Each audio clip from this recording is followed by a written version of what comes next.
आणि आता आपण दिवसभरातल्या इतर मोठ्या टॉप 9 बातम्या बघूयात। स्थानिक स्वराज्य संस्थांच्या निवडणुका 4 महिन्यांमध्ये घ्या, सुप्रीम कोर्टाचे आदेश आहेत आणि उर्वरित वादाचे मुद्दे टाळण्याचे निर्देश।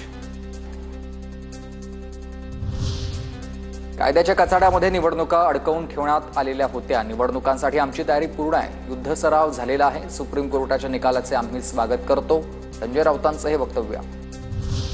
सुप्रीम कोर्टाने निवडणुकीमध्ये आमचं आरक्षण अबाधित ठेवलंय, छगन भुजबळांची प्रतिक्रिया।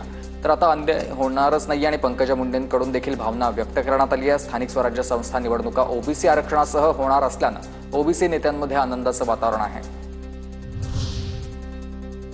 महानगरपालिका, जिल्हा परिषद आणि पंचायत समिती निवडणुकांच्या तयारीला लागा। भाजपचे प्रदेशाध्यक्ष चंद्रशेखर बावनकुळेंचं आवाहन।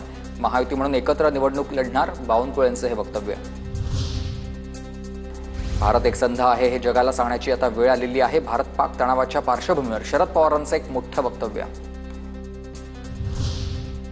उद्या सकाळी पुणे जिल्हाधिकारी कार्यालयामध्ये सर्व विभागांच्या प्रमुखांची बैठक। मॉक ड्रिल संदर्भात जिल्हाधिकाऱ्यांकडून आढावा घेतला जाणार आहे आणि पुणे जिल्हाधिकारी कार्यालय परिसरात देखील उद्या मॉक ड्रिल होईल।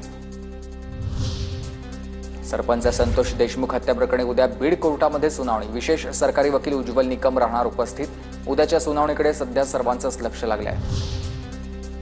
राज्यामध्ये अवकाळी आणि गारपिटीचा तडाखा। अकोला, चाळीसगाव, नाशिक, जालना, अहिल्यानगरसह ठिकठिकाणी मुसळधार। पुढील 2 दिवसांमध्ये मेघगर्जनेसह पावसाची शक्यता। वादळी वाऱ्यामुळे पिकांचं मोठ्या प्रमाणात नुकसान। आंबा, केळी, द्राक्ष बागांना फटका बसलाय, तर मराठवाड्यामध्ये देखील वीज पडून 3घांचा मृत्यू झालाय। पंचनामे करून तात्काळ मदतीची मागणी केली जाते।